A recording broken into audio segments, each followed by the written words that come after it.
संत तुकाराम महाराज गाथा अभंग क्रमांक 103। हा संत तुकाराम महाराजांचा अभंग भक्तीतील भावना, प्राण्य, निष्कामता आणि भक्तांवरील देवांच्या विशेष प्रेमाचे दर्शन घडवतो।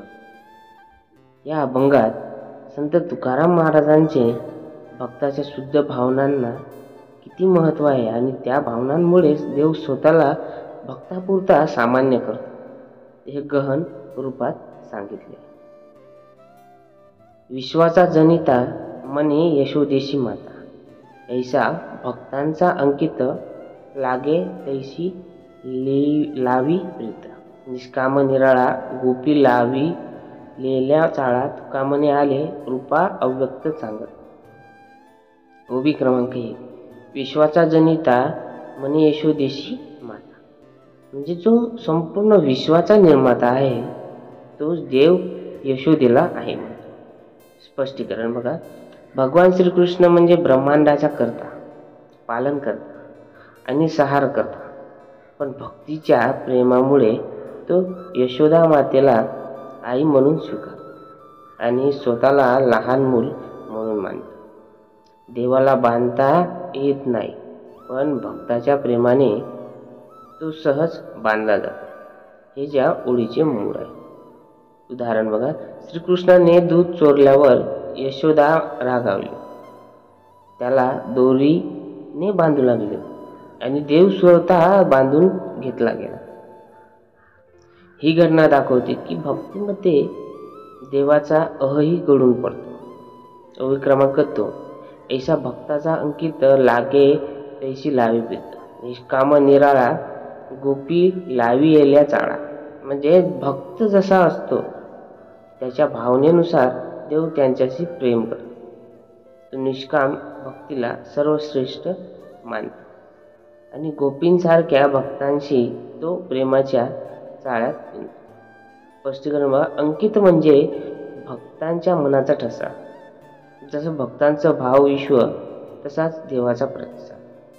निष्काम भक्ती म्हणजे देवाकडे काही अपेक्षा न ठेवता केलेली भक्ती, ती प्रेम, समर्पण आणि भावभावनावर आधारित असते।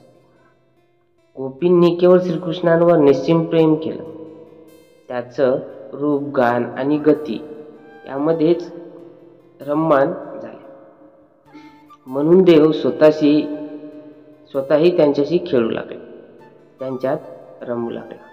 उदाहरण म्हणजे गोपीचं रासलीला अनुभवन हे एक गूढ योग आहे।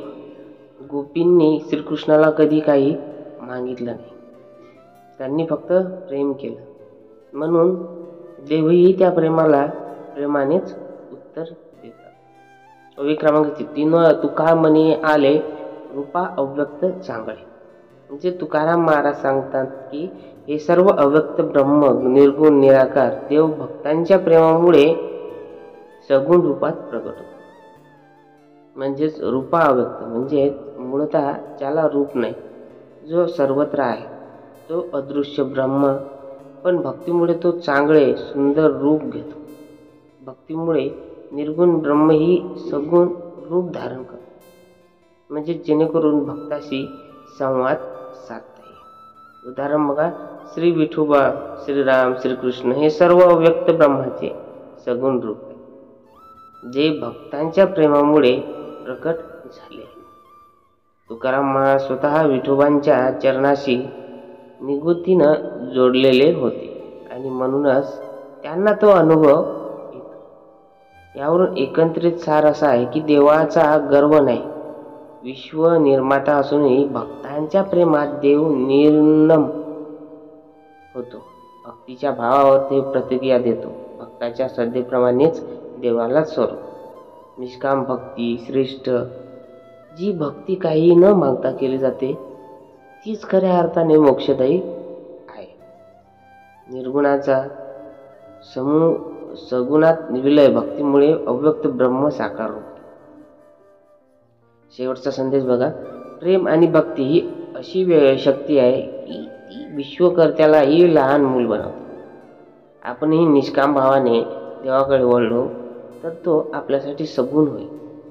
आपल्या आयुष्यात प्रेम, शांती आणि समाधान भरून टाकले. तुकाराम महाराज सांगतात की भक्ती ही सर्वश्रेष्ठ साधना आहे, ज्याच्या सहाय्याने आपण स्वतःलाही ओळखतो आणि देवालाही भेटतो. तुका म्हणे भावे देव पाव. रामकृष्ण हरी. मित्रांनो, व्हिडिओ कसा वाटला प्लीज कमेंट बॉक्समध्ये नक्की सांगा. आणि आपल्या चॅनलला कोणी सबस्क्राईब केलं नाही तर नक्की सबस्क्राईब करा आणि साईडच्या बेल आयकॉनला नक्की दाबा, जेणेकरून आपण जे व्हिडिओ टाकेल ते तुमच्यापर्यंत सगळ्यात आधी.